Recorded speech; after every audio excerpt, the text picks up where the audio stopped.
So welcome back to Food Sensations. So today is week 4 out of the 4 weeks. So that means it's our last one. So it's very sad for all of us to say goodbye to each other.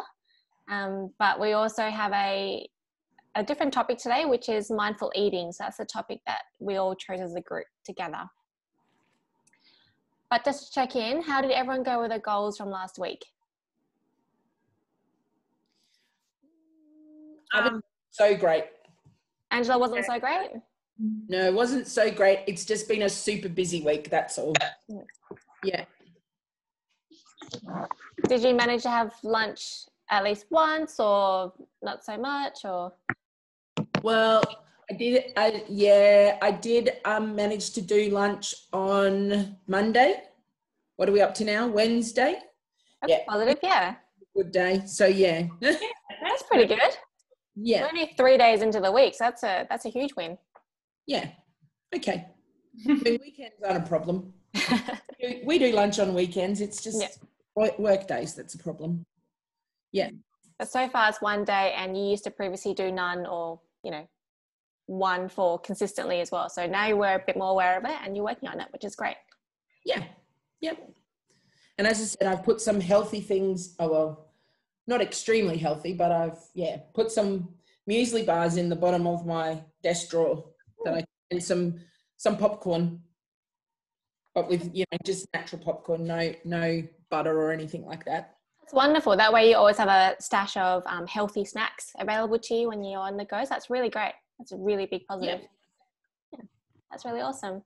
Cool. Well done. And Marcel, you were about to say something before as well? Yeah, I achieved all my goals. I have to make a new one because I've achieved them.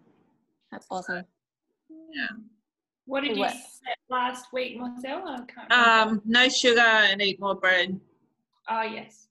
Yeah, I've achieved that. So you've had some bit more bread for, lunch or dinner or snacks? In the morning, I just have 2 pieces of toast. So that makes up for the bread. Yeah. So having a bit more bread than you used to have. So that's great. So we're trying to lean towards having our recommended serves of our food groups. That's really awesome.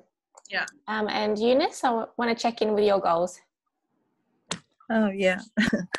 I think when you take us through the amount of sugar in the drinks, so I have a wake-up call that those fruit juice are not really that good for, how to say, in terms of the calories. So I have sort of omitted all the fruit juice and also those chocolate milk. Are you still eating some fruit? Oh, yes, I do. Yeah. Oh, that's great. Yeah, thanks. So are you choosing a healthier option, which is eating pieces of fruit over just having fruit juice? Yeah, that's right. I do both last time. So now I sort of cut out the fruit juice and just go for water. Yeah, great. Yeah. So I'm glad that the recommendations that we've been talking about especially in the first week, which is serve sizes, has really made an impact on your current lifestyles at the moment for everyone. So that's really wonderful. Yes, thanks. Okay, so what we're going to do is just touch on goals again, because this is the last time we will be talking about goals. So this is kind of your last chance to kind of refine and find a long-term goal that you really want to work on, or as well as help with the wording as well. So now's your chance to kind of refine it. And just a friendly reminder, this is how the kind of goals we want to work on. So it's a SMART goal, S for specific, measurable, achievable, realistic, and timely. Can everyone see my screen okay? Just checking. Yeah, I can see it. Yeah, awesome. If you want to quickly scribble it down, you're welcome to, in case you don't have this already. But if you like, I can send you this document to you after we say our farewells. That way you can always have it with you. Yeah, I might have some examples coming up. So these are examples that are relating to last week's session. Do you remember what we did last week? What did we talk about last week? Healthy and unhealthy foods and budgeting. Yeah, I have a good memory. Yeah, that was really good. Yeah. There was a couple of other things as well. Do you happen to remember them, or anyone else want to contribute? Also, budgeting and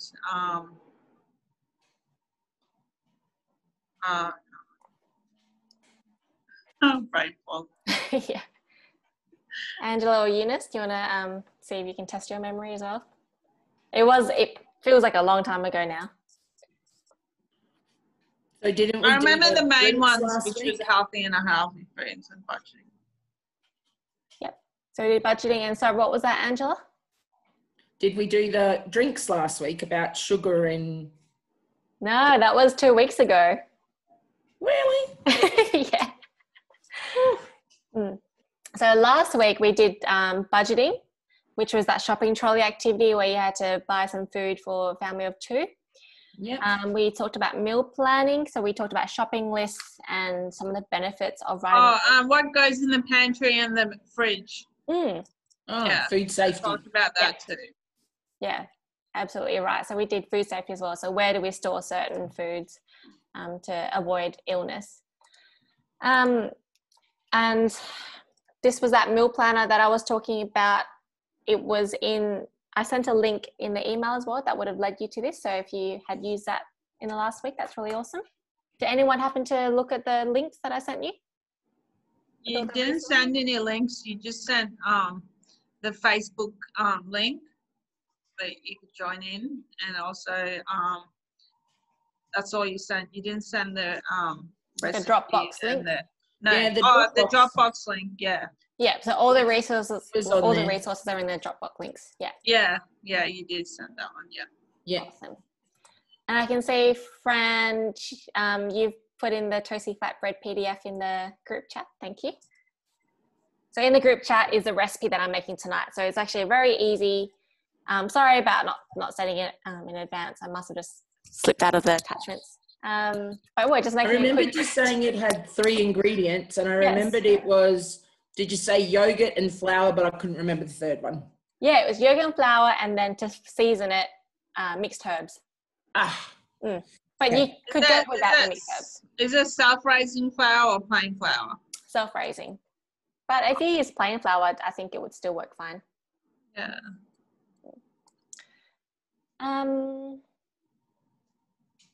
What was I up to? Goals. That's what I'm doing. Okay, so let's all write a goal together. So something along the lines of what you've been working on, perhaps. I think that's a good place to start. And just kind of refine it in a way where, for example, if you tried to do something twice last week and you didn't quite reach it, maybe for this upcoming week, you could say you tried to do it once. So kind of think back to what were some of your barriers last week, and then writing a goal for this next week, especially because I won't be seeing you from now on. So it's good to kind of end the program with a hurrah.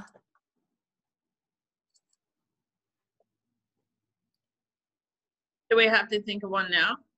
Yeah, if we could do one now quickly, that would be really great. A new goal.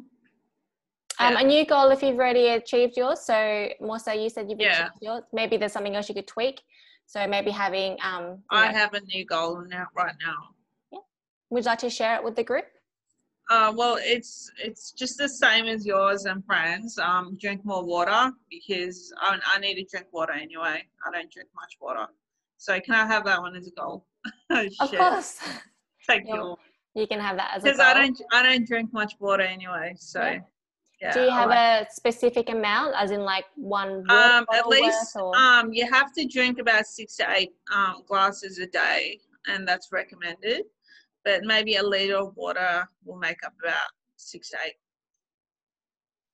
Yeah, or 2 litres at least. I recommend probably also just starting smaller if you don't drink a lot of water now, because it's hard to go from not drinking any water to 2 litres. No, so I drink a glass or 2 glasses a day. So just make about 8 glasses. Try to drink. I'd probably even start a bit smaller. Like if you start with 2 now, maybe go to like 3 or 4 glasses a day. Yeah, something a bit more manageable. Yeah. But that sounds like a very great SMART goal. Yeah, I like to do that. Yeah. Okay.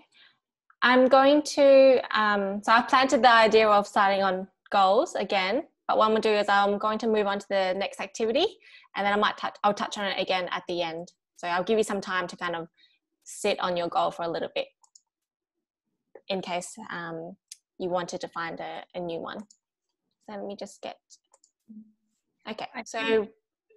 Angela, I think Angela has dropped out.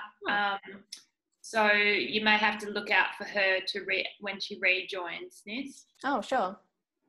I did notice that Angela jumped off. I thought she might have just turned off her camera or something. I'll keep an eye out. Thank you. There we go. Okay.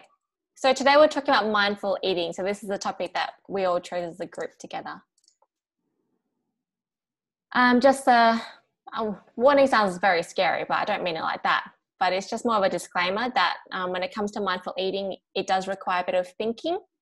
And for some people, it can bring up some emotions and other feelings. And so if at any point, you know, you have stronger feelings or emotions, you're welcome to just have a bit of a break or just let me know. We can talk about it as a group, especially if it's a bit more mild. And welcome back, Angela. Sorry, it's windy here today. Oh, that's all right. What I just done. And that's what happened last. Yeah. Well, we're glad you're not blown away. Nope. Okay, I've only just started the mindful eating, and I've just done like a quick disclaimer, which is when it comes to mindful eating, it can bring up emotions or feelings. And so at any point you feel uncomfortable, you're welcome to have a break, especially because we're talking about food and feelings. Okay. So I will ask you to focus purely on you to gain the most from this activity. So this activity is all about you as an individual and your relationship with food.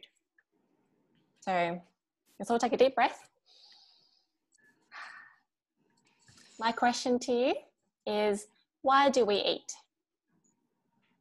To gain energy so we can function.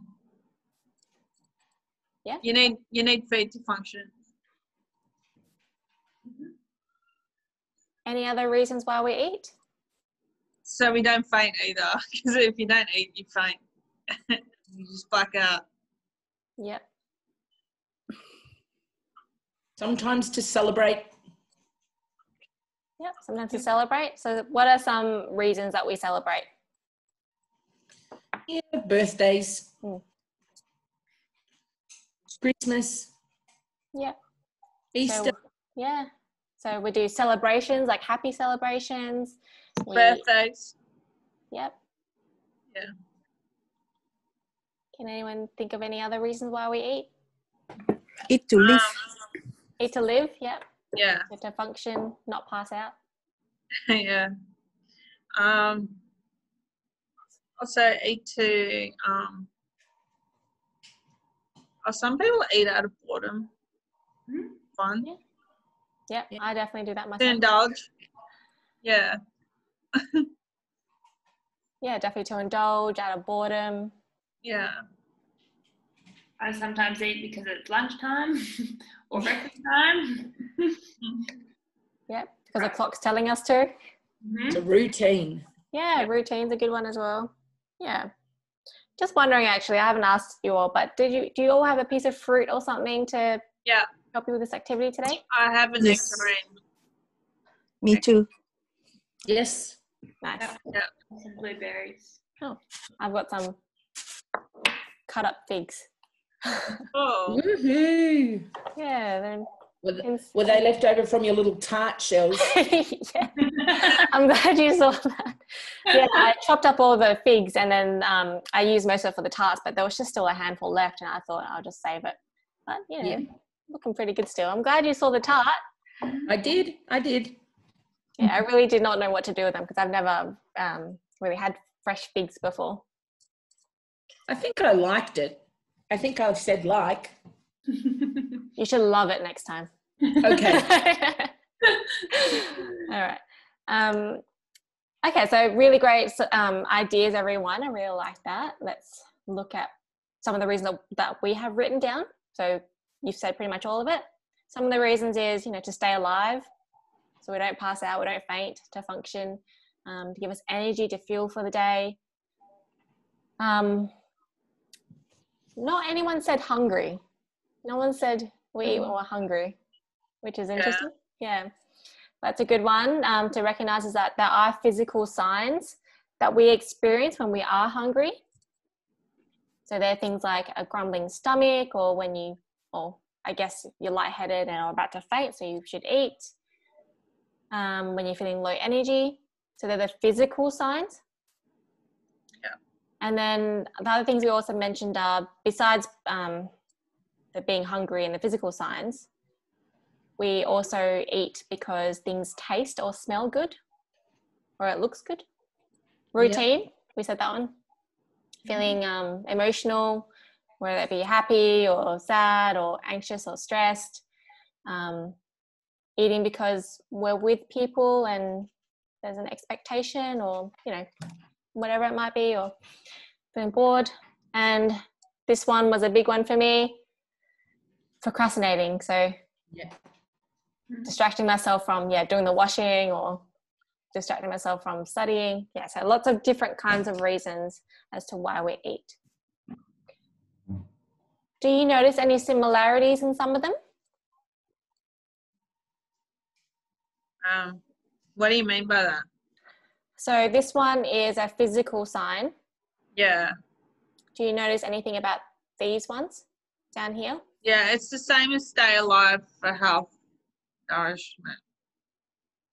Just, you're hungry, so staying alive for These ones are kind of mental okay. down the bottom. What was that, Angela? They're mental, so mind. Yeah. Yep. It's a really great observation. But that's exactly what I was looking for. So the ones on the top here, the ones that I've highlighted, the staying alive, to fuel our bodies, and we eat in response to a physical sign, they're more hunger cues. Whereas the ones down here, the things that smell good or taste good or routine or social pressures, they're more kind of like emotional cues into eating, or a bit more social as well. Okay, so we'll have a little quiz to do together as a group. We'll answer yes or no, and when we think about the questions, let's think about the last 2 weeks. And you don't have to say yes or no, but you're welcome to nod if you like. Yeah. Okay, question number 1. Have you eaten something just because it smells good in the last 2 weeks? Yes.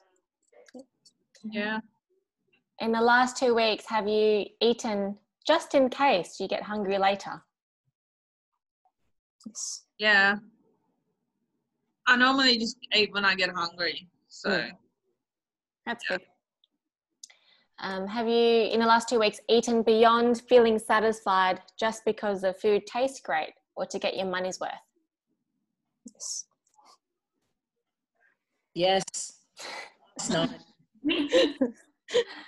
Have you eaten because you are feeling bored or tired? Yes. No. Have you, in the last 2 weeks, eaten because you are worried you might offend someone if you don't eat it? No. No. You must all have lovely cooks around you. No, I have to cook. Oh, true. You might offend yourself if you don't eat your own cooking. Have you, in the last 2 weeks, eaten everything on your plate because that is what your parents told you to do? Yes. Yes. Have you used food as a reward in the last 2 weeks? Yes. Yeah. Not really. I think the last one is, have you, in the last 2 weeks, eaten food quickly? Yes. Yes. I went to boarding school, so. And you have 2 brothers as well, friend. Yes. They're my excuses. Why do you think we've asked you all these questions? To I don't know. understand why we eat. Yeah, understand why we eat. There's lots of different reasons why we eat. So remember, there's physical signs and there's also emotional signs as well as to why we eat. And everyone has very similar eating triggers or patterns. So, you know, yes, everybody eats something because it smells good or because we're bored and anxious, you know, and Fran and I, as nutritionists, dietitians, we're not the gold standard people where we eat just because we are hungry. You know, we do have feelings as well, and it's okay to eat with emotional cues, but as long as we're a bit more aware of it as well, and trying to reduce some of the mindless eating. So do you know what I mean by when I say mindful eating? Yes. Conscious of what you're eating. Yeah, having being conscious and being aware of what you're eating. So that's what this workshop's about today. So we're just trying to reduce that mindless eating where you're kind of just going, oh, I'm just going to forget about what I'm doing and then just start kind of munching away, which a lot of people do, and that's definitely okay. But as long as we're working on that. What are some benefits of mindful eating? Healthy. You can make some more healthier aware of choices. what you've actually eaten. Yeah, more aware of what you're actually eating. Yeah. Enjoy it more. Yeah, definitely really good for enjoyment. Yeah, enjoying your food more. Helps you, does it help you keep fit, like not put on weight and stuff? If you're conscious about what you're eating. Yeah, so if you're more aware of what it is and how we are feeling when we're eating, it would help with portion size. Yeah. As well. It'll help with weight, with it help you not put on weight and stuff. Yeah, because we at times we could possibly eat more than our body really needs, and that's when we can have unhealthy weight gain. Yeah. Yeah. So this is many of the reasons why we're talking about mindful eating and talking about why people eat. Okay, so let's think of babies. It's a very cute baby in the picture. What signs of hunger do they show? So when a baby's hungry, what does a baby do? They cry. They cry. They cry. They cry. Yeah. Restless. They move their mouth like. Yep. So they're like trying to. Yeah, they want to eat. They want to show that they want to eat. Yeah. So they're showing physical signs of them wanting to eat, especially because, you know, as adults, we can communicate and we can make our own decisions as to when, but babies not so much. Yeah. And so when they point to the fridge. Yep. Yeah. So pointing to food. Yeah. Anything else? I can't really think of that. Okay, so when a baby is full, so once the baby had their lunch or their meal, how do they indicate to you that they are full? No, they say no more if they're able to talk after 6 months. So that's what my niece says. No more, as in no more eating. They give you a sign. Shake their head. Yeah. Yeah. Shake their head. Yeah. Start to play with the food. Oh yeah. They start throwing it around, maybe. Yes. Yeah. They might throw it at you.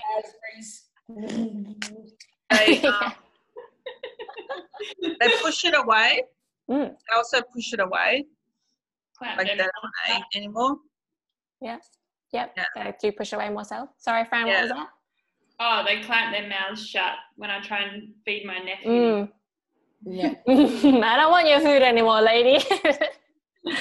What they do. But yeah, so from a very young age, humans, we're very intuitive with how we eat and how we feel when it comes to food.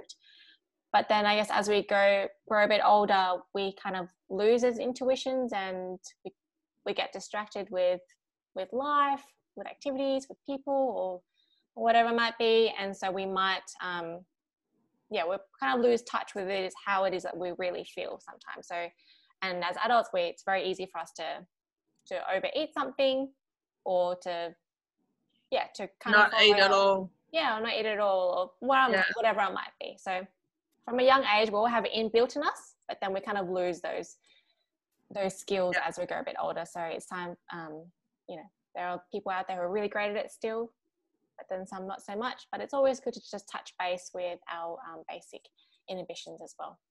Yeah. And go back to the basic skills of my mouse just froze, of how we eat. Okay. So this is the hunger fullness scale. 1 being ravenous, and 9 feeling sick because you're very full. Ideally, we would like to be in the more green section, so feeling satisfied, or feeling a bit more neutral.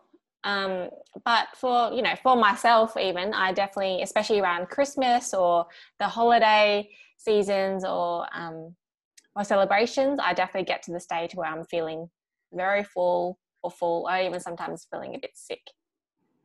Has anyone ever been up here before? The 7, 8, 9s? Yes. Last night. Just 7. Just 7, yeah.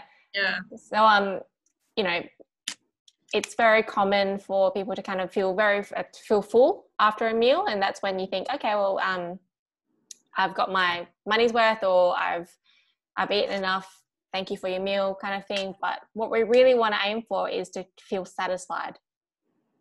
Yeah. That's what it is that we're really aiming for. So something that we can do, or what you can do from finishing this course, is have a copy of this, which you will get. And before you eat, think about what it is that I'm feeling. Am I feeling hungry, very hungry, ravenous, or slightly hungry? Put yourself on the scale, and then enjoy your meal, and then see where you feel afterwards. Yeah. And that way you're a bit more aware of how it is you feel before and after. That way you can try to, from there, work on feeling satisfied after your meals. Is this something that anyone would be interested in looking at after this program? Yes. Yeah. Cool. So you will get a copy of that in the Dropbox link. You won't have a hard copy in the resource pack that I'll send you, but you will get it in the Dropbox link. Okay, does anyone know the differences between cravings and hunger? So I kind of did touch on that. Cravings is when you just want a certain type of food and you just crave for it. And hunger is because you're hungry and you just want to eat anything because you're hungry. Yeah. Yep, that's a really good way to put it. If you're hungry, you just eat anything. It's like a survival mechanism, really. You just eat whatever. But then if you're craving something, you want a certain food. Yeah, you definitely want a certain food. So some people crave salty food, some people crave sweet, or there's like a particular type of food that you really want and you just have to get your hands on it. Yeah, usually happens with pregnant people. They crave food. Yeah, it definitely happens for a bit more when you're pregnant, but definitely happens to everybody. There might even be a time of day or a time of the week or a time of the month. Lots of different reasons why we experience cravings. Yeah. But it's not actual hunger. So your body's not actually needing the food. So some strategies to avoid cravings cravings is one of those things where it can pass with some time, because like mentioned, it's not actual hunger. It's more like environmental or social triggers that might get you to crave something. So some strategies you could have is, if you have the option to take a quick walk, maybe around the house or around the block or something. Do things that you would normally do in your lifestyle, like go see your friends or go to the beach, go read a book, go to the gym, do something productive, like do some weeding. That was some of the examples that we have. Do some of your life admin, like whatever might be, some tidying up. Oh, this is a good one, cleaning windows. Do your chores, whatever it is. Ring a friend, say, how you doing? But what these all really have in common is that it's all about distracting from the craving. Yeah. Because cravings is more of a fleeting thought, and it will definitely pass. And it will take about, there is a short time frame with how quickly cravings can pass. At most it can take 20 minutes, but you know, just keeping yourself distracted, do some dishes or something. Otherwise, this is a really important one. Drink some water. Why do you think that's on there? Because that fills you up. Makes you full when you drink water. Yeah. Also, if you drink a cup of coffee, that helps with cravings. Because caffeine actually gets that taste out of your mouth. I've done that and it works. So yeah, have a cup of coffee. Have a cup of coffee, have a cup of tea, have some water. But yeah, sometimes craving something could also mean that you're actually dehydrated. So you do need to drink some water. Yeah. And that's a good way to get your water in as well.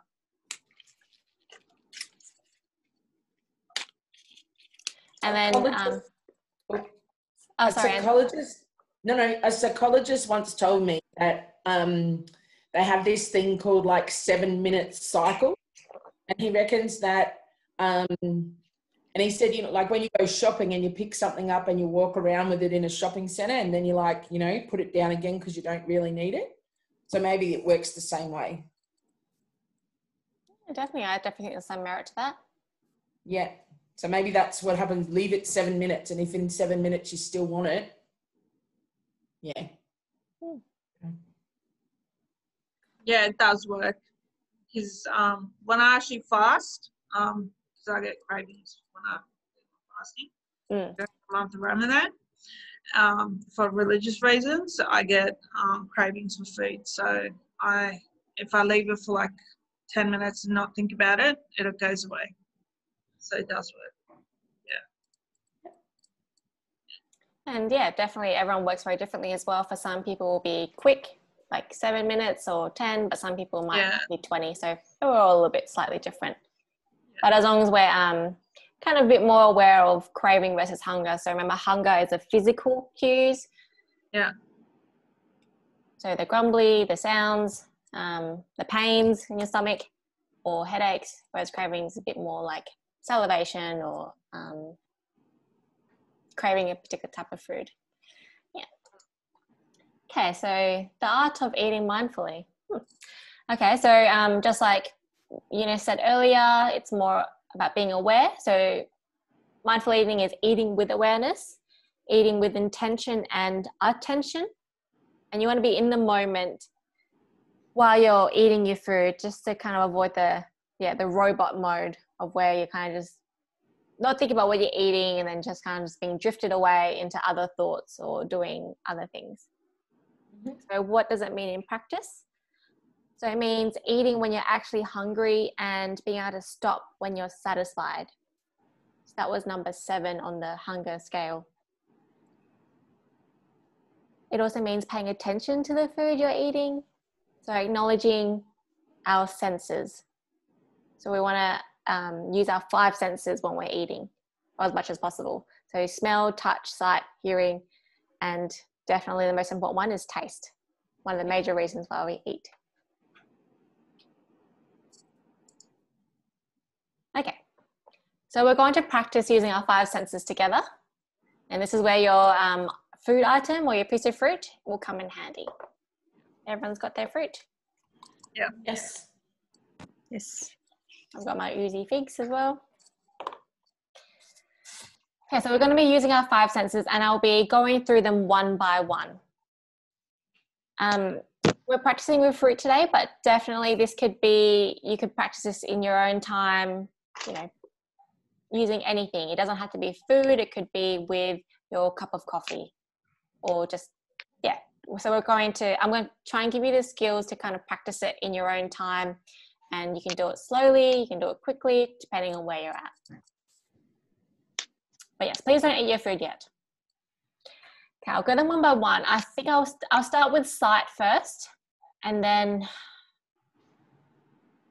and so on. Touch, sound, smell, and taste is definitely for last. So don't be too hasty. Okay. Oh, nope. Okay.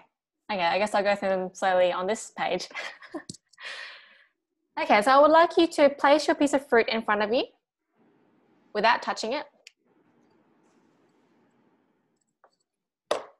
And I want you to just look at it. I want you to look at every corner of it or round edges of it as possible. Notice maybe the colors or the texture, or without touching it still. Or Fran can, because you've got the little tiny blueberries. But mostly we're just using our sight. So look at the texture of it, look at the colors.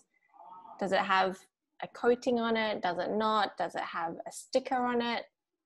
Yep. Does it have leaves or a stalk coming from it? Like the changing colors at the different angles. The seeds, if you have any. I want you to really stare at it.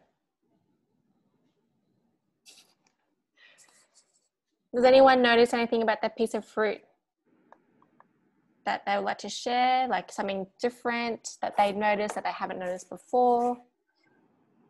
Or something they found interesting about their fruit? There's a lot of condensation on my blueberries because I took them out frozen. Now they're melting. Lots of colors on the nectarine. So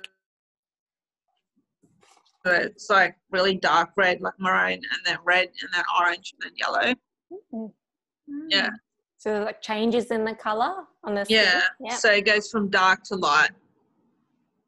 That's really starting nice. with red, dark red. So I've got watermelon, and I cut mine up so you can see the moisture in the bottom of the plate. So it's obviously going to be quite juicy. Mm. Yeah, yum. But yeah, I like the description of the nectarine, how there's like, you know, at least 3 colors on there. Yeah. Yeah. 4 colors. 4 colors, yeah. Yeah. And the cool thing about that is that there probably isn't another nectarine that's exactly like it. No, most of the nectarines were like really red ones I have in the bag. This one is not fully red. Yeah. So they're all quite unique, whatever piece of fruit or that you would have. Each one is very unique, kind of like a snowflake. Yeah. We're all snowflakes. Cool. So that's one of our first senses, is to really notice the unique characteristics of the food that you're eating. Yeah. And for some food, you might be looking at it for the first time, like intently. Like, if, you know, for example, like if you're looking at a chocolate bar, you've never really stared at it probably, you might notice some things that you hadn't before. So it's a really good opportunity to see what it is that you're really eating and kind of be amazed or curious about it. So that's a really good first step. Let's go with touch. So I want you to pick up your fruit and just touch it. Hold on to it. Feel the grooves, feel the edges, feel the texture. No tasting yet, Fran. I went to pick my fingers and I was like, just touch. So I really want you to kind of like, you know, if you have a piece of fruit, kind of, you know, rub your hand over it to feel the grooves that the fruit has, or if you have the watermelon, just kind of poke it a little, see what the texture is like. It's all about really trying to feel what makes the fruit that piece of fruit. And I tried. what does yours feel like, Narissa? Mine's a bit slimy. I think that's normal for this fig. Probably. Mine has, so the figs have like lots of little seeds in it, and yeah, I can definitely feel it. It feels like I can feel each seed between my fingers. It's grainy, but not in a bad way. It's sticky. What fruit do you have, Eunice? Oh, I have a nectarine. Nectarine as well. So how does the skin feel? Smooth. Me. Nice and firm. Firm, smooth, Yeah. Yeah. bumpy, or not so much? Not bumpy, just smooth. It kind of looks like it would, or it feels like it would have a glossy sheen over it. Yeah, it does. Yeah. And it's like not soft or hard in the middle. So just right. And how's that watermelon feel, Angela? Oh, yes, it feels good. Sorry. I don't know. Well, you know, it's. Does it feel watery or? Yeah. Well, it's not too. I've probably picked a good piece in that it's not mushy in places. It's quite firm, but even has a little bit of a snap in places. Was I allowed to break it? Ooh. That's part of the experience, yeah. So just from touching it, you can tell it's crunchy or yes, that kind of thing. Yeah. So lots of unique characteristics about your fruit just from touching it. Awesome. The next one, for some it might not work, but for some it definitely will work. Sound. So I don't mean by it talking to you. I mean the sound that the fruit makes. So actually, Angela, when you snapped your watermelon, I actually heard it snap. Oh, good work. Yeah, I heard it went. Yep. So that sounds very unique to watermelon, and some fruits would have their own unique sounds as well. So if you want to like squish your food, or not too much because you still want to have it intact. Yeah. Bit soft, not soft, but in the middle. Yeah. So you probably hear it squishing a little. I don't want to squash it because it'll ruin it. Probably not. Probably don't squeeze it too hard, but yeah, like I said, it wouldn't work for all. Yeah. Especially with fruits that you don't necessarily need to peel too much. Yeah. So like bananas, for example, if you peel the banana, you could definitely hear it peeling. You could probably recognize the sound from the next room because it's very unique to it. Yeah. And for some food, there might be more loud sounds or even quieter. So like Fran's blueberries, that it sounded like you were trying to see if it was talking to you. Okay. Our fourth one is smell. Oh, sorry. I'll go back to sound for a quick second. Sometimes with sound, without actually looking or smelling the food, if you can hear it, whatever food it might be, there's a lot of associations with how we feel or what we want when it comes to the food. So for example, if you hear that if someone is eating an apple, you can definitely hear the sounds. And you might think, oh, I actually want to eat an apple, but that's because the sound has triggered that feeling as well. Yeah. So there's sometimes that looking sound can definitely be all you need. Okay, let's go on to smell. So I want you to smell your fruit. What does it smell like? That's really good. I like the smell of nectarines anyway. Sounds good. Fragrant. Fruity. Smells fresh and healthy. I never think of the smell of blueberries, only when I if I'm making jam or compote or something like that, but it even smells quite fragrant being, fresh. Yeah. Smells fragrant, mine too. These figs, because they're very ripe at the moment, they smell very sweet. Yeah. And I'm definitely more so than last week when they weren't so ripe. So there's definitely a lot of sweetness to it, and it's actually I'm actually salivating a little bit because it's quite sweet. I can just from smelling it. Did anyone else have feel any sensations of any sort or feelings when it came to smelling the food just now, or for any of those senses we just went through? Do you feel like you want to eat it?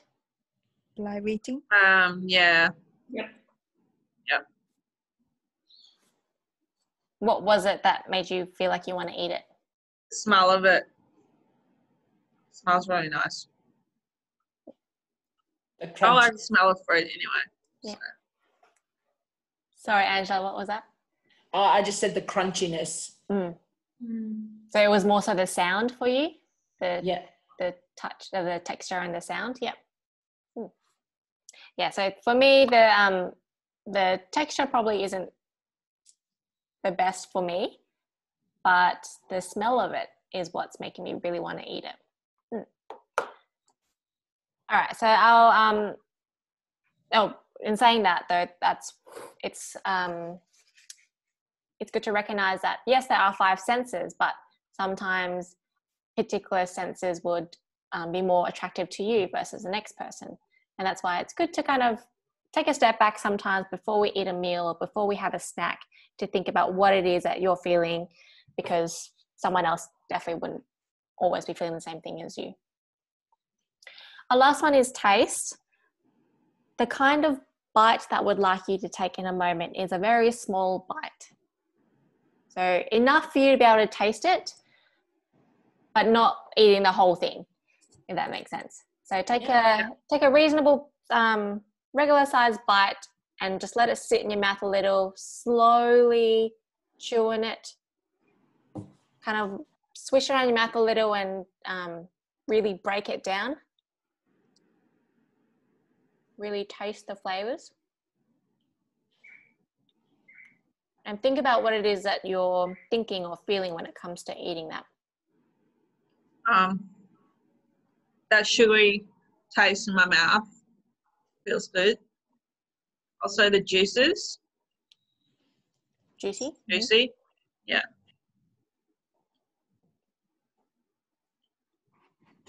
My figure's grainy, but it's like a pops of seeds. Tastes like a blueberry dessert because usually I eat them when they're fully frozen and I eat them very quickly. So I don't really taste them that much. So it's probably sweeter now for you, Fran, because they're not frozen. Yeah. You taste the flavors a bit more. Mm-hmm. What about you, Angela, for your watermelon? Yeah, no, it's quite nice. I just keep thinking of, when you were younger and people said to you, you've got to chew your food like 30 times or something, 50 times or whatever. And obviously, it, gives you the chance to really concentrate on what you're doing, to be able to, be more mindful of what it is that you're actually eating. Because, some, as you said a minute ago, you just kind of waff it all down because you're in such a hurry that you really don't even taste it. Yeah, definitely. It's good to chew down our food to small bits, because not only is it a choking hazard if you're inhaling it, but also you do get to really taste the flavors and feel the textures and taste what nature's given you, especially when it comes to your fruit. Eunice, what about you? How did you go with you have a nectarine as well, right? Yeah. Oh, it's nice, but I always choose the darkest color one, so that is the best ripeness. Then you will enjoy it more. Does that mean it's usually more softer or is it more crunchier? Just nice, not too soft, but not too raw also. And the color also make a lot of difference. If you have an evenly distributed redness, then you know that the fruit is properly ripened before it's being picked. So I'm quite particular. I always choose the nicest one, the sexiest one. No, but that's really great because that's obviously what makes you want to eat that particular food. Like there's, it's like a little criteria for you. Yeah. Versus for me, I actually prefer hard fruit. Like I prefer really hard pears, really hard apples, like kind of close to being not ripe yet. Yeah, but it's definitely not to everyone's taste, but that's something that. When you're near to 50 years old, I don't think you would. Your team can take you. That's to true. That. That's why dentures come in. Oh. When there's a will, there's a way. Yeah, so with the taste, it can really help us really taste the food, see what nature's really given us, and see how sweet something is, or see how how salty or bitter something is as well. And you really only need a small bite of a food to be able to experience that. And like Fran and Angela said before, it's when you're eating it really quickly without actually chewing the food or taking your time to smell and taste the food. You don't really know what it does taste like, and you can eat it quickly as well because you're not chewing it very often, not a lot. Did your piece of fruit taste as what you thought it would taste like with that slow bite? Did it taste better? Did it taste different to what you anticipated? You talking to me? Or to all of you? Oh, okay. Yeah, it tasted really sweet and soft, so not bitter or anything. Yeah. And those were the kind of things that you expected? Yeah, and juicy too. Yeah. I think my figs had a lot of texture to them, as in they are quite grainy and seedy on the inside naturally. And I probably haven't experienced a mindful technique with them. And so for me, that was a new experience in seeing all the different grains. Or, looks like there's like thousands of seeds in there. Something I was not very used to. So that was a new experience for me as well. Yeah. Thanks for sharing that with me. Ways to improve or increase mindful eating. So now that you've kind of practiced the 5 senses when it comes to eating, let's try and put it into practice or put it into practical ways. So before you start eating anything, stop, take a breath and observe your surroundings. So as in, like, if you're in a room with the TV on and there's your auntie and uncle yelling in the next room or something like that, just before you start eating your meal or your snack, just think about, have a look at your surroundings and kind of touch base with how it is you feel, and thinking about the hunger fullness scale as well. Try to eat sitting down in a comfortable setting, free from distractions. So these are some tips to improve mindful eating. So free from distractions, what does that mean? TV can be a really big distraction. If you're in front of your computer or your mobile, those are really big distractions as well.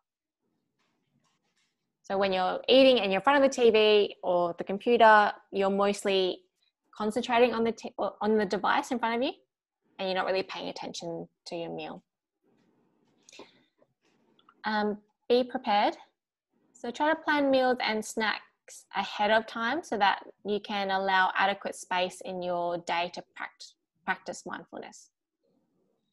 So it doesn't have to be 3 meals a day that you're practicing mindfulness. It could just be 1 snack of the day to start with, or maybe 1 cup of coffee throughout the whole day, depending on what it is that you do, or depending how your lifestyle is. So in the morning, for example, if you have a morning coffee, you can practice mindfulness with that cup of coffee to start with.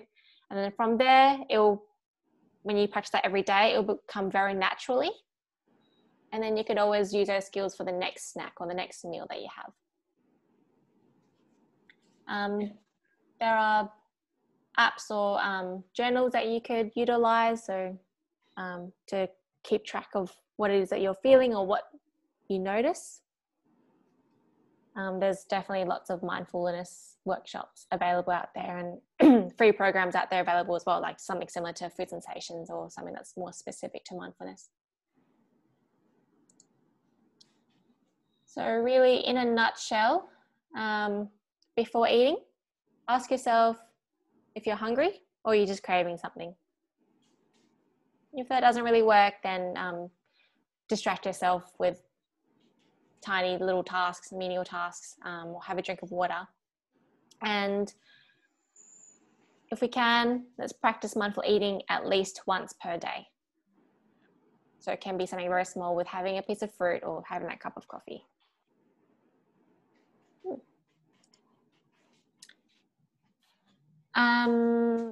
This is that last slide, which is, all the resources that I have on the screen here. So that's like the plate, where is it?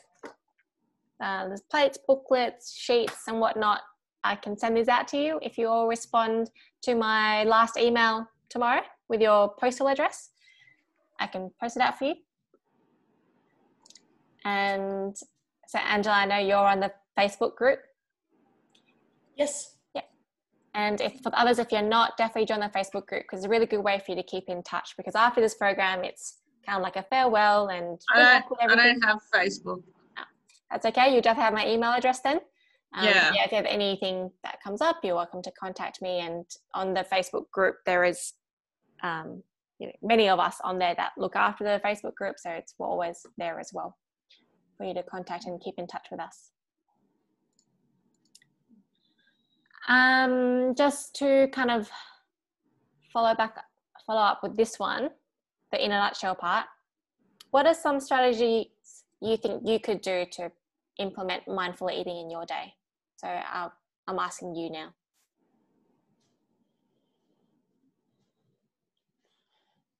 Definitely allow time to be able to sit down. Yeah, so I know you struggle a bit with lunch, especially being a teacher, and there's a lot of chaos happening around you. So, Yes. Yeah. So perhaps it could be your breakfast time, or maybe your dinner time or afternoon tea time, that around then. Yeah. When sitting in the car before you leave the school, before going home, that even if you're just taking a deep breath and just kind of quickly reflecting on how does you feel and preparing yourself for the next meal, that could be a good option as well. Mm-hmm. Mm-hmm. Yeah. Marcel, how do you think you're going to implement mindful eating? Try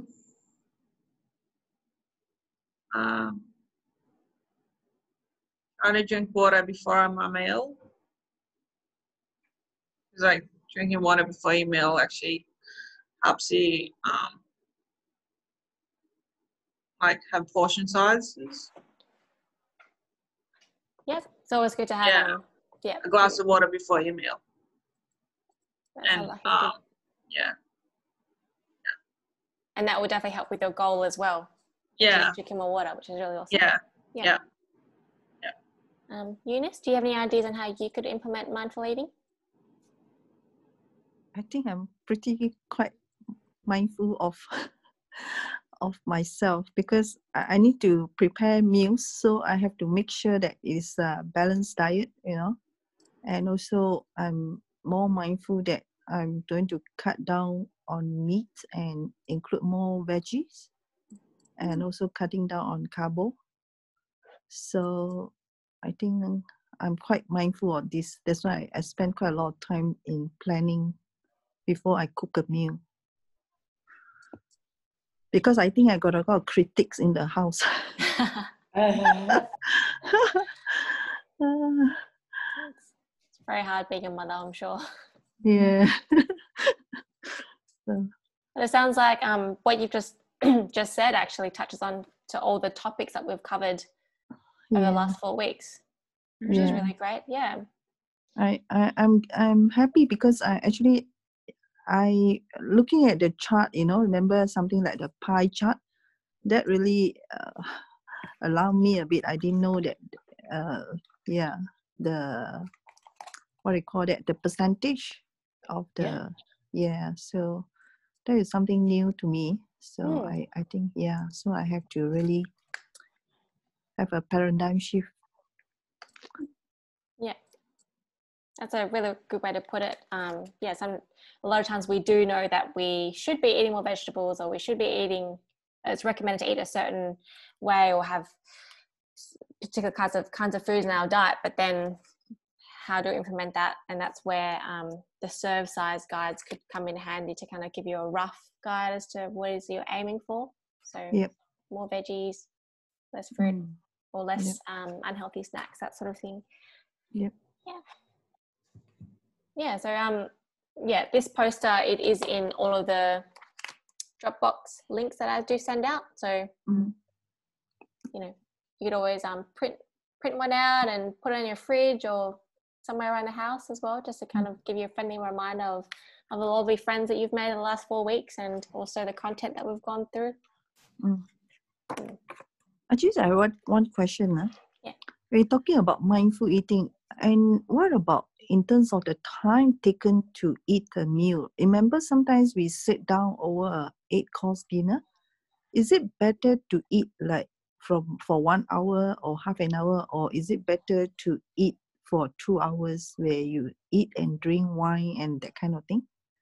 Is there like a research done that how we should eat our food in terms of timing, the duration? I'm unaware of any specific research for the timing of your meals, as in like how long to eat for. But it's more about the practice of it, as in like when it comes to mindful eating, it's about slowing down with in between bites and eating at a comfortable pace rather than eating slowly actually helps you digest food better and stops you from getting indigestion. So that's why it's recommended to eat slowly. And it also takes about 20 minutes for our body to register that we feel full as well. So if we're eating really quickly, as in like within 5 minutes because you're in a rush, you might still feel like you're hungry, so you might go for a second plate or something, but it does take some time for your food to digest and to relay messages back to your brain saying, you know what, I'm actually feeling quite full. So I guess I'd say 20 minutes, but Fran, depends what you're eating. Like if you're eating a big meal, then you'll need to it'll take time to eat that. So if you're eating a small meal, then that will take, I don't know, 10 minutes, 20 minutes. So it depends on what you're eating and how much you're eating.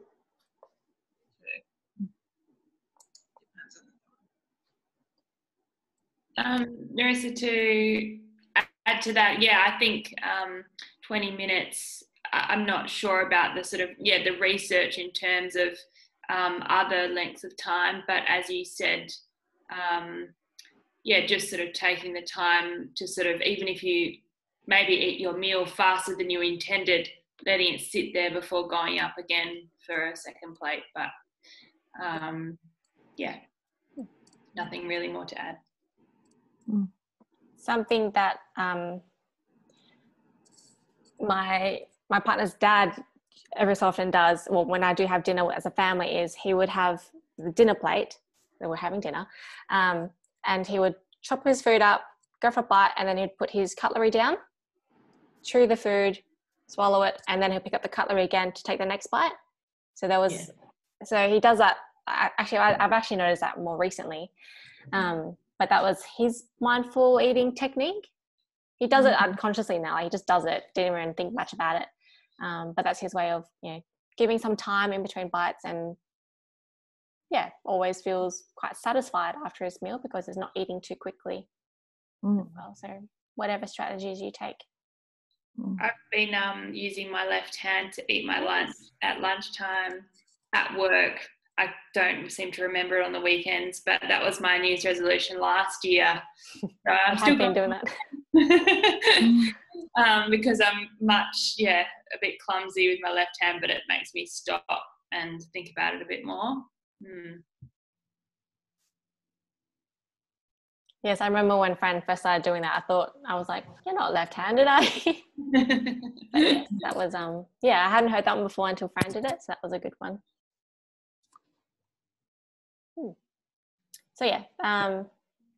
So hopefully that answered your question, Eunice, is that it takes some time for your body to register that it's full, so around 20 minutes. should be enough time. Yeah, because I did come across someone who has OCD, and the way he chew his food, so that the food has to go in, and then he won't swallow. He won't swallow until is maybe he has chewed enough on both sides. So Yeah. I think that's a mental illness, not the way he eats. Everyone has eating practices as well, but that's great that you've observed that, and we can always take what we can and learn new strategies as well to kind of slow down how we eat. I think it's fair to say that, especially in the Australian eating culture, we do eat very quickly. We're living very busy lifestyles. Yes. Does anyone have any? So that does end mindful eating. We did go through the 5 senses. That was sight. What was it? Sight. Smell, sense. Touch. Smell, sense, touch. Taste.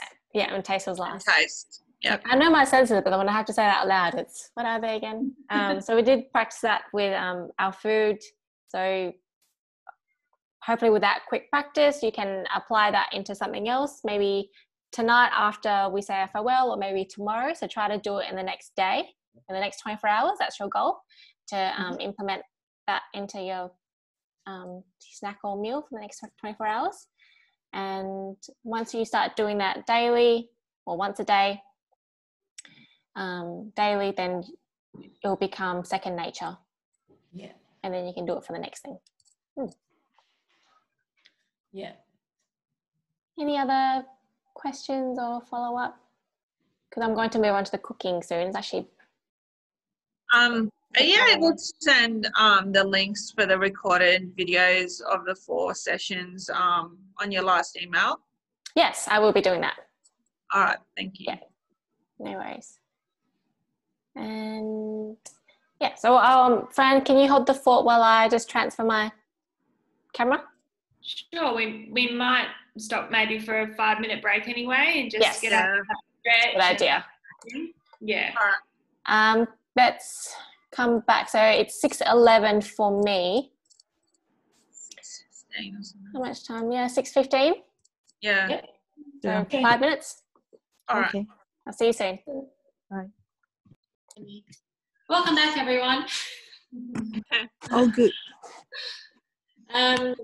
Okay, so tonight I'm making the Toasty Flatbread, and that's in this Food Sensations for Adults number 2. So each week I've been making a recipe from different books. It's pretty exciting, and this is one of my favorites in this book. So it's so versatile. You can just have it as a bread for dips. I use it as a pizza base as well. So you might remember me talking about pizzas the other week. This is the recipe I use for pizza bases as well. This one is a savoury one. So we use mixed herbs to flavour it. If you wanted to make a sweet one, you can put cinnamon in there instead. So it's quite versatile. It's only 3 ingredients. Well, technically 4 if you include pepper. Yeah. But it's just self-raising flour. I've got mixed herbs to flavour it, and the wet ingredient is just natural yogurt. Yeah. Cool. So friends, put it into the group chat, so you're welcome to open that and follow along if you like. But it's fairly easy. Hopefully I don't stuff it up. Because sometimes when things are too easy, you can make a mistake. And Fran is a very good bread maker, and she's a very good baker in general, so I feel like there's a lot of pressure with her watching me knead some dough. Hey. I make sourdough. That's a whole different kettle of fish. So the ingredients are 2 cups of self-raising flour and 1 cup of yogurt. I don't really sift my flour. Nada. I never ever sift my flour. It's already sifted. Yeah. Unless it's old, or like icing sugar, I will sift that, or bicarb. But If it's wholemeal flour, then you'll need to sift it because it's got like little lumps of. you're meant to eat those though. Oh, Yeah. are you? Yeah. Oh. That's a good one. You turn it Yeah, back. but sometimes some people don't like it, so they just sift it. Fair enough. Yeah. You can also use wholemeal flour for this recipe. Yeah. You probably might need some extra yogurt than the recipe says if you're using wholemeal flour. Yeah. It's a bit more dry. Otherwise, yeah, definitely wholemeal flour. If you want a wholemeal flatbread, then you make it with wholemeal. Oh, I hate it when I do that. I don't like. We don't open it without ripping it. Anywho, all right. I'm just going to be putting 1 cup of yogurt, and I also need extra flour for the chopping board as well. Can you use sour cream instead of yogurt? Or is that? It's best to use yogurt because that's the food group they want to be eating. Oh, okay. Using yogurt fruit Yeah.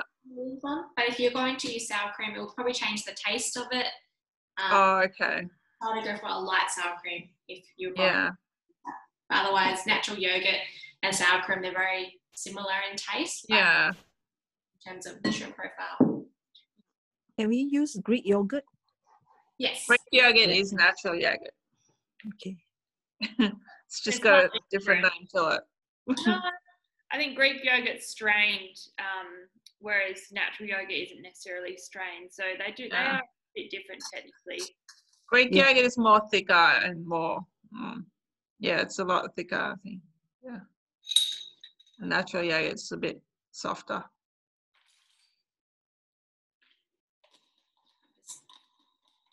We can't hear Narissa. She's not. She's not talking. I was Okay. mumbling to myself. I was more so reading the recipe. I was like, what am I doing? So just in the flour, I've just put mixed herbs. It's just mixed herbs and flour at the moment. And now I'm going to add the yogurt. You're going to get your hands in there, Narissa?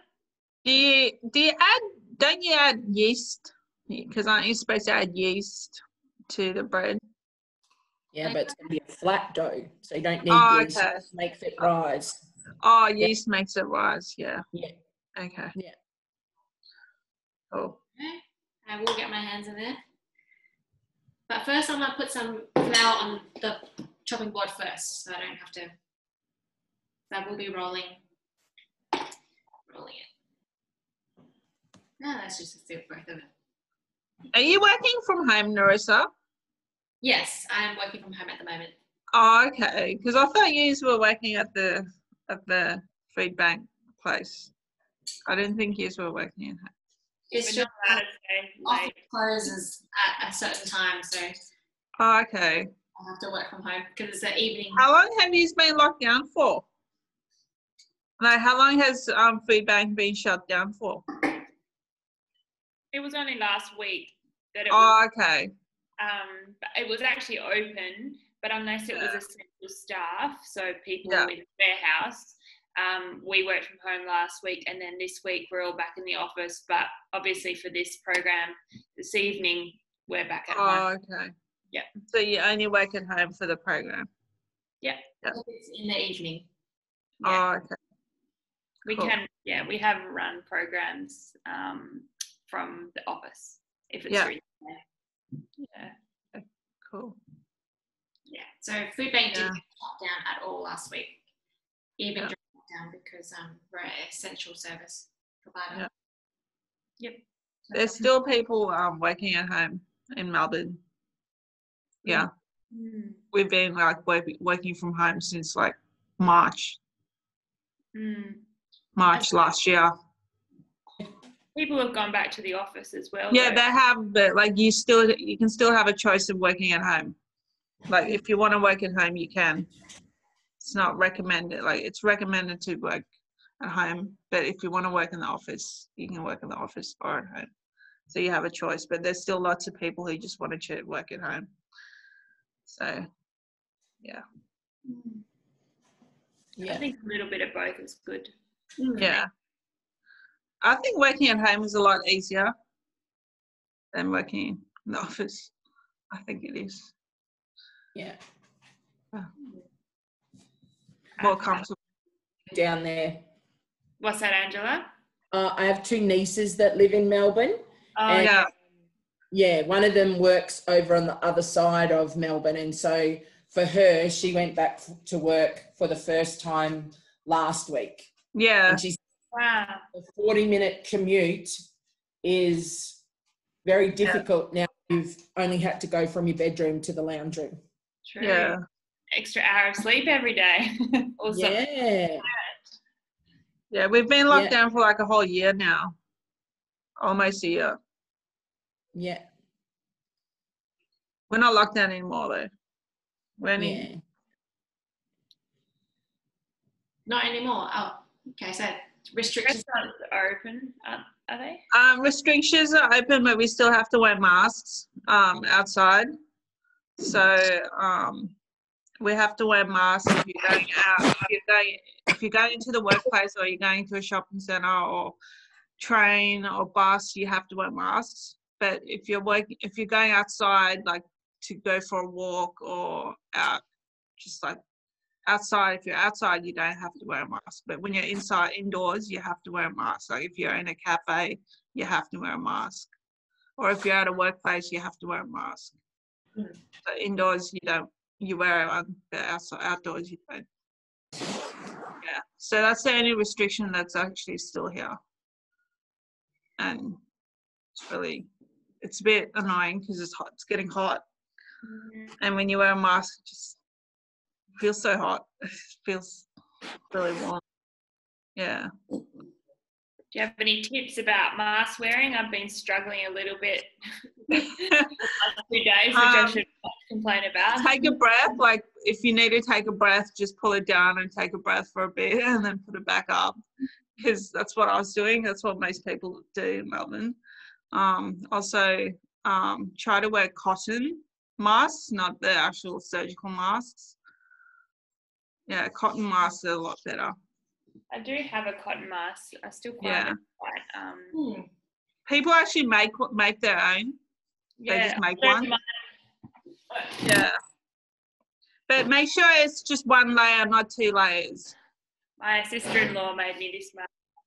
Yeah. If it's 1 layer, then you can breathe better. But if it's 2 layers, then it's a bit hard. Yeah. It's 2 layers. It's a bit hard to breathe. Yeah. 1 layer is better. I think I need to ask my sister-in-law to make me one that's 1 layer. Yeah. Angela, have you had to wear masks as well at the moment, or? The only time we've had to wear masks was when we had a 3-day lockdown, and that was because of the person that was from the cleaner from the hotel quarantine. Yeah. With the, UK COVID strain.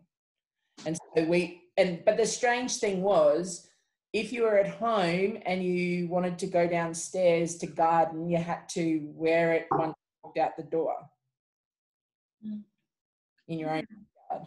That's strange. I know. And then even if you were driving around with your family that you have in your house, or if you were by yourself, you had to wear a mask in the car. Yeah, that was the same in Victoria. We had that rule too. Yeah.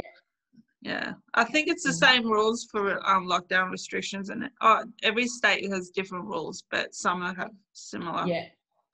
Yeah. I think with us, it was just to get us used to the fact of wearing it, because I was in Brisbane when that happened, but I came back to Toowoomba, and it's 2 hours sort of west of Brisbane, and when we got here, we didn't have to wear it. Yeah. But I was supposed to wear it because I'd been at the other place. If that makes sense. Yeah. Yeah. So we've just been very, very lucky. Well, so have we, really. Yeah. I have a heap of friends from America, and so, yeah, when you just listen to what's going on over there. Yeah. And the UK, I suppose, too. Yeah. Yeah. Okay. And Italy. Yeah. Yep. Europe generally. Europe. Germany. Germany has a lot. Yeah. How's it Still going? going on. Huh? How's it looking? The dough looks quite. Yep, I'm getting there. You know, Do you it's fry the flatbread or put it in the oven or In the, so this toast is it? going to be cooked in the fry pan, like Oh, okay. just Yeah. kind of toast it on both sides. In But olive oil or canola oil? Oh, that's spray. funky shape. Any oil? Yeah, I just sprayed some just some oil on it, Oh, okay.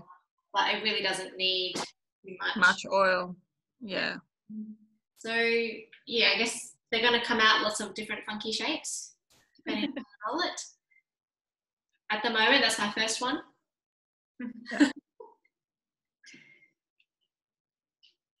How do you make them round? What's the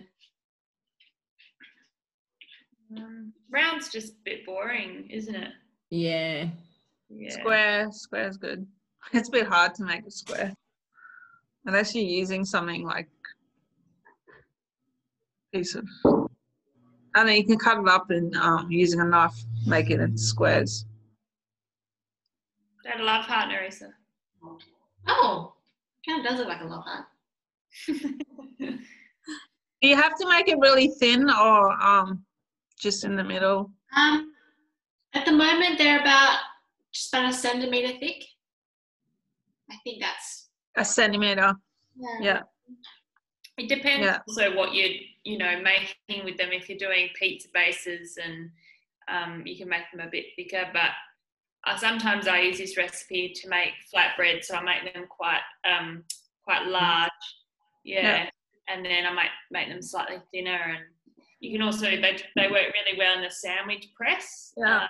So quite quick with the heat from both sides. Yeah, they'd cook faster if it was actually thinner, wouldn't it? Yeah, Faster. that's what you're going for if you wanted a bit of a thicker one. And Yeah. Yeah, that's a good thing about this recipe is that you can just make it however you like. Yeah. Whatever fillings, you could turn them into scrolls or pizzas or whatever you might want to. Yeah, so we use the same recipe we've got this recipe called Deadly Damper Scrolls, and you just roll out the whole dough into a rectangle, put some grated apple and then a bit of jam, roll it up. Oh, okay. Works really well, and then bake those in the oven. Yeah. Yeah, good alternative to pastry. Mm-hmm. I mean, pastry is delicious. Is that the same way you make pastry with the flatbread? No, pastry is just basically butter and flour, a lot of butter. Oh, okay. You have to add butter and flour. Yeah. Yeah. These are a slightly healthier alternative. Yeah. So I've got them in the fry pan. They're just kind of toasting away. So my light's very reflective on it. But I'll let that sit for a couple minutes and then flip it. Oopsie. I actually had it plugged in and on, but it was off, not on. I couldn't see it. I was like, oh, that looks like it's on. I was like, wondering. I have a question. The yogurt, is it necessary to put it to room temperature before we use it? I didn't. I took it straight from the fridge. So that should be fine. Yeah. I would recommend just using it straight from the fridge. It works fine, Eunice. With all the handling, it sort of comes to room temperature when it combines with the flour anyway. Okay. Do you have to actually knead the flour into the yogurt, or you just mix it well, that's all? I felt like I really had to knead it just to be able to mix it. Otherwise, there was some really wet, clumpy patches. So I wanted to really mix the flour and the yogurt in. So I really had to knead it just before. All right. You don't have to rest it, huh? No, hold on for this. Okay. Yeah. All right. You don't have to rest it, but if you find yourself giving it a really big knead and you want to have it slightly softer to eat, you can also, if you've got the time and you want to, you can rest it. All right. But it's not, I guess, a requirement. Mm-hmm. Yeah. Okay. Yeah. Should have floured my rolling pin. So what are you going to have these with, Narissa? Good question. Playing for dinner? One of my favorite things to eat the flatbread with is actually the better bean dip, which is from the same book, but I haven't made it. I haven't remade it in advance, but I actually have all the ingredients. I might do that for like a snack later on, or maybe tomorrow for lunch as well. Yeah. But I don't know what I want to have for dinner. You could do a version of, well, you're cooking them now, but mini pizzas. Yeah, I could do that. Yeah. Yeah. Yeah, you could just put your toppings on and put them under the grill, given that they're already cooked. Yeah. All right. Well, that's our partner's job after this is going to be chopping up all the ingredients. We've also got a mini pizza recipe in one of our books. Yeah. Which we use wholemeal English muffins, so Okay. Yeah. you could also do it with these. Toasty. Yeah. So,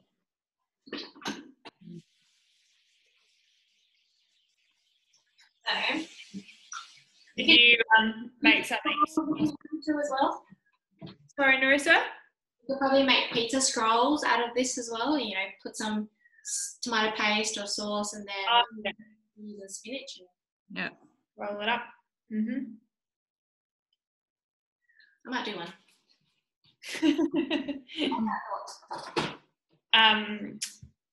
Angela, did you make something exciting for dinner tonight? Well, I was a very naughty girl, and I actually went out for dinner last night with my next door neighbours, and this afternoon I had coffee with a friend. So I actually had just a nice chicken and cheese sort of melt this afternoon. Yum. My dinner. Because I was naughty last night. Yeah. We went to... What did you enjoy? Oh, well, we went to the Thai restaurant, which was really yummy. But after that, we went to the Max Brenner chocolate shop. So that was very naughty. I've never heard of them. What's Max Brenner? Oh, okay. I don't know. I just know there's one down in Brisbane. So Max Brenner just loves chocolate, and he has like a chocolate shop. So it's more like a dessert shop where they do. Like a Daryl Lee kind of thing, but fancier. Like a what, sorry? Daryl Lee. Oh, no. So this is like a cafe, and when you go in, they have like, so one of the things on the menu last night was a chocolate brownie pizza. So it's made out of chocolate brownie, and then there's like strawberries and chocolate and stuff put on top of it. Really similar to Cocoa Black, but like a bit more. Like you have Cocoa Black? No, we don't have Cocoa Black. Sounds like that. Yeah. The chocolate shop with like. Oh, there's a cocoa. No, sorry. You're in Queensland, aren't you? Yes. Yeah. I was thinking about Melbourne. There's one in Melbourne, but you're not Melbourne. No. But Toowoomba used to have a Nitrogeni shop, and that was very exciting. What's that? Hey? What's that? It's an ice cream shop, but when you go into it, the people look like, the little Oompa Loompas from out of Charlie and the Chocolate Factory? Yeah. Like that, and they have little protective glasses, and they actually have like the mixture for the ice cream all made up into an on glaze, like a sauce. Yep. Then they put it into a mix master, and they add liquid nitrogen, and it actually freezes it in the bowl in front of you. Oh, So it's, yeah. So there used to be one in Brisbane, and for a while there was one here in Toowoomba, and there was only 10 in the world, and I was like, woohoo! But the one here shut down. Oh. But they did like, you know, so when you ordered, you got like, say, lemon meringue pie, Mm. it was like an ice cream, but then it had like this little syringe that was filled with lemon curd.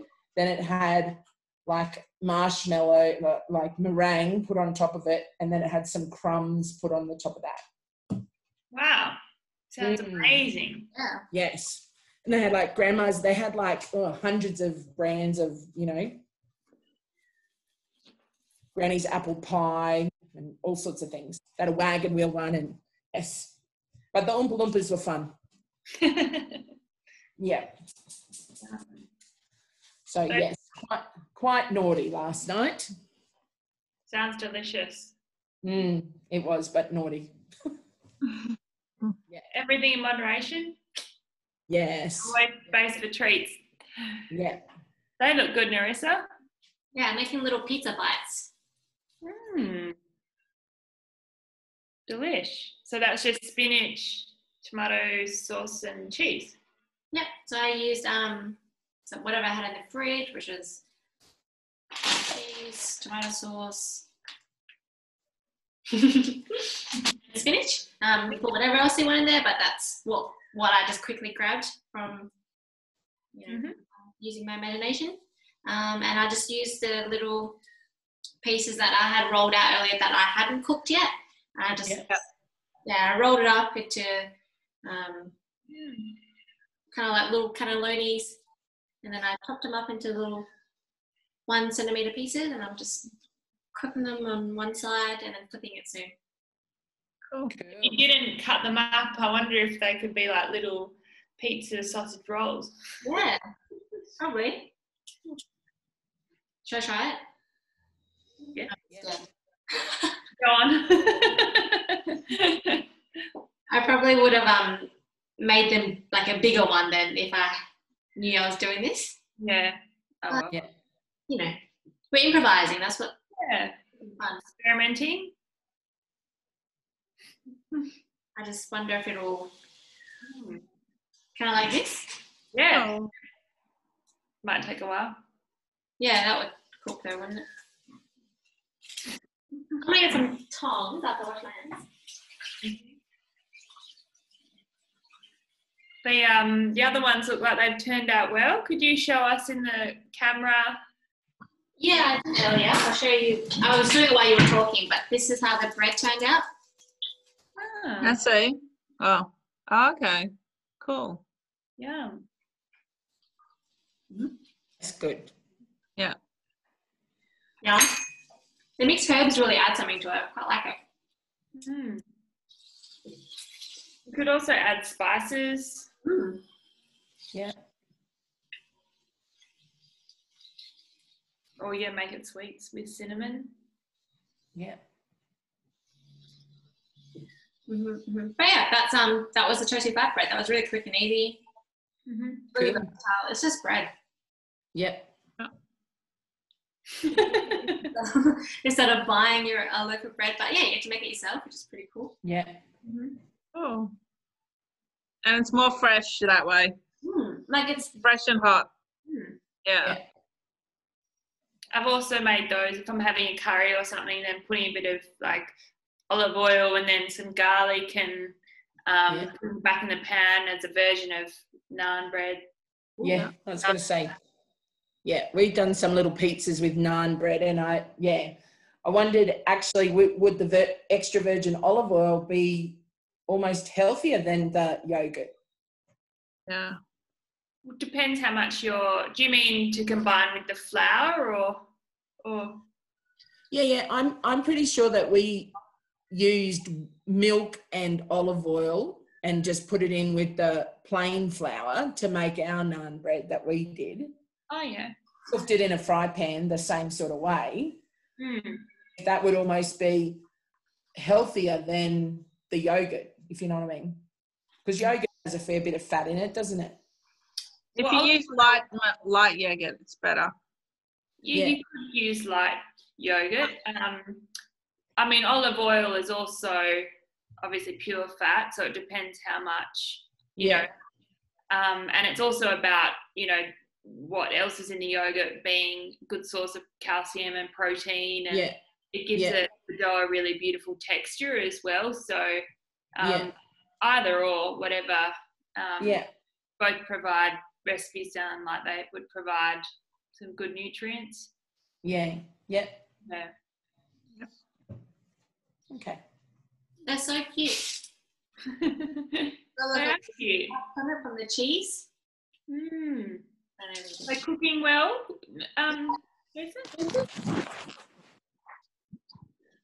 Yum. I don't know about the big one that we made though, because I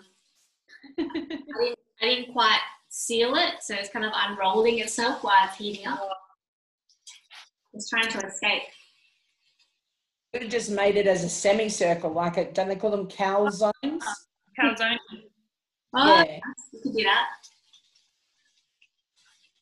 But yeah, so versatile. Oh, that's so cute. Cute little you know, you can put it on a party platter. Yeah. Bite-sized pizzas. Yep. Cool. Yeah, that's the flatbread. You can do it sweet, you can do it savoury, you can have it plain, you can add fillings to it. Now we know how to make flatbread. Good work. And it's easy too. It's a really easy recipe. So if you're on the go, you just make it. Yeah, and sorry you didn't get the recipe card beforehand. Yeah. I've got it now, so maybe I'll try tomorrow when I get time. It's a great idea. And if you do it tomorrow, email me your picture. Yeah. All right. Post it on Food Sensation Social. Yes. Yeah, I don't have Facebook, but sorry. If I make it, I'll send you a picture. Yeah. And with your permission, I could probably post it on your behalf if you like. Yeah. I was actually thinking of making the bread a little bit bigger because it's like small. So if you make it a little bit bigger, you can make like a sandwich out of it, like a wrap, you know. Yeah. So, wrap. And also a little bit thinner too. Yeah. So I was thinking of doing that. Yeah. Sounds good. Yeah. But yeah, it tastes like a little pizza. I haven't quite taken a proper bite yet because it's very hot, but it smells like pizza. Yeah. See the string of the cheese? Yeah. Looks good. I made this recipe for fish tacos the other day. Worked out very well. But that I got cheese strings on my face.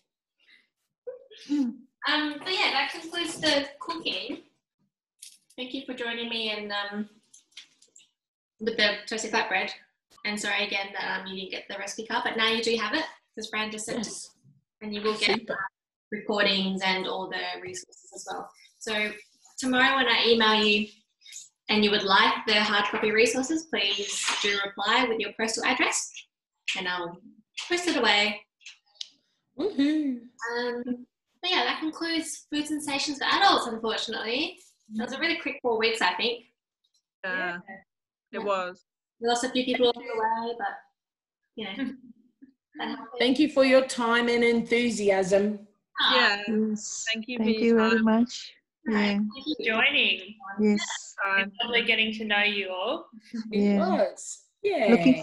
Looking forward to more sessions. Yeah.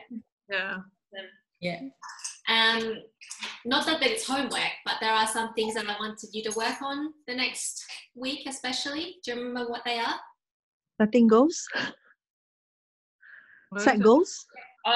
Or messages. Goals. Smart goals. Yeah. Smart goals. Work on your SMART goals. Yeah. And food mindfulness. Mindfulness. And mindfulness. Yeah. Definitely. So just even if it's just 5 minutes tomorrow, Try to do that in the next 24 hours, and then it will become second nature soon enough. But definitely work on your goals as well. Yeah. Super. Thank you. Thank you for your time. Thanks. Take care, Good time. everybody. Nice. Bye. Bye. See you. Good night. Bye. All the best. Bye-bye. Till we meet again. Bye. Bye. See ya. See ya. Thank you. Bye. Bye. Bye.